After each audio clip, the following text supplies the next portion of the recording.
Assalamu alaikum wa rahmatullah wa barakatuh. Welcome to another video. We are doing 7 tips, 7 ways to trick your mind so that you can get back into focus. And number 1 is breathing. Stop everything that you're doing. Put a right hand on your chest, another on your belly, and make sure your belly is moving. And take deep breath. 4 seconds. Inhale. Hold for another 4 seconds. Release it for 6 seconds, right? How was that for you? Another tip is when you get a lot of things in front of your plate and life is happening, if you don't do it all, don't leave it all. We tend to have an all or nothing mindset, but we need to this particular mindset to adopt really helps in getting something done on your list. If you don't do it all, don't leave it all. You may have written down for today so many pages to read. If you don't do it all, don't leave it all. Another one that really helps with that particular one that's really connected is using a timer. This really is a game changer in tricking our minds. So on the topic of how I trick my mind to stay focused on my goals, this is what I use a lot. I use sometimes my watch, but sometimes I use this timer here. It has 3 minutes, 5 minutes, 10 minutes, and 1 minute. And so I use that to trick my mind.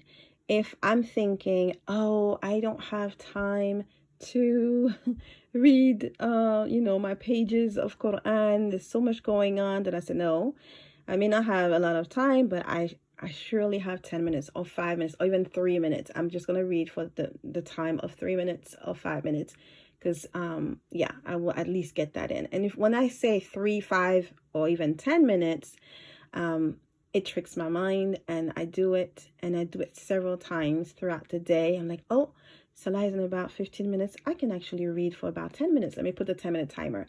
This is such a useful way for me to trick my mind and get things done and accomplish my goals of the day. The way that I trick my mind is by repeating La hawla wa la quwwata illa billah, which is a hawqala.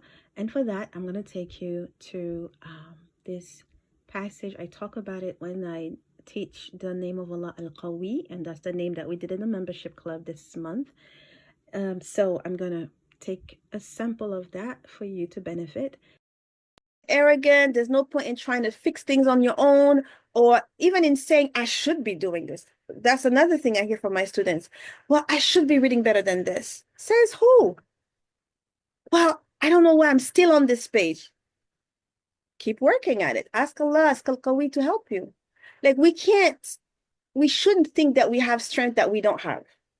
When you humble yourself and you approach things from like, okay, I have a lot to learn, I'm humble, I'm open to learn, and I'm weak, you're going to receive so much more. But if you know it all already, no, you won't receive anything. You won't be able to grow and learn. So this name also teaches us to be really humble.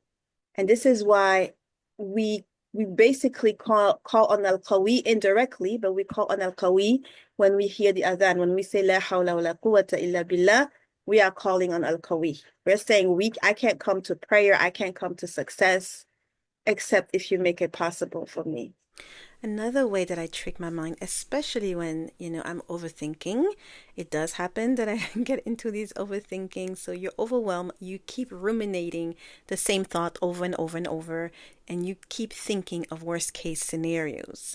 Oh my goodness. It's so easy. Alhamdulillah, I'm getting better at it, but it's so easy for me to go worst case scenarios.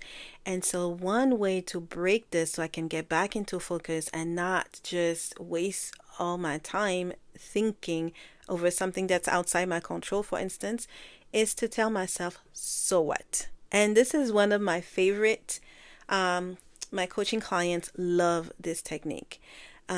Most of my coaching clients are overthinkers, and they said this works beautifully for them as well. So you thinking worst case scenario, what are they going to say? What are they going to do? What's going to happen? So what? Let your mind go there and say, so what? You're in the hands of Allah, right? All right, another one that is amazing in changing my mood, especially if I'm feeling down. And sometimes when you feel down, you don't want to do anything. And so salawat ala nabi is amazing. I actually have another video that I mentioned that in, and I will link it, for you to watch it as well. Really, really good. How to overcome overthinking. Salawat ala Nabi is absolutely a tool on my list. And so what it does for me, it takes my focus away from whatever is like occupying my mind, and it's refocusing it on the big picture. I'm sending prayers on Rasulullah sallam. I'm asking for blessings. I know the rewards of praying on him, and I'm reconnecting with my Lord, right? And so in these times of Hajj, where people are going to Hajj, where they're leaving everything behind of dunya, and they refocusing on the big picture, they are, crowding Medina and Mecca, and mashallah, I wish I was there. But, it helps us to remember death. What they do is they go to Hajj, and the whole Hajj process is remembering death. Labbaik, Allahumma labbaik, I return to Allah. And this is another amazing way for us to refocus. So there you have it, my beautiful sisters. Let's recap these 7 ways to trick the mind into focus. Number 1, we said reconnect with your breathing. Number 2, have the mindset that, if you don't do it all, don't leave it all. Number 3 is using a timer to trick your mind. Number 4, La hawla wa la quwwata illa billah. A number of times it will truly give you that strength. Number 5, so what? So what? To worst case scenarios and to your ruminating and overthinking. Number 6, salawat ala nabi, to put you back into the right mood. Number 7, remembering death, because inna lillahi wa inna ilayhi raji'un. And this is what helps us to reconnect with our purpose, our focus, and it tricks our mind. So it doesn't, we don't listen to the waswas, and we're able to stay on point. I hope these 7 ways to trick your mind was beneficial to you. And I will see you, inshallah, in another video. May Allah accept from the Hujjaj. And for us who are staying behind, may we reconnect with our focus. Assalamu alaikum wa rahmatullahi wa barakatuh.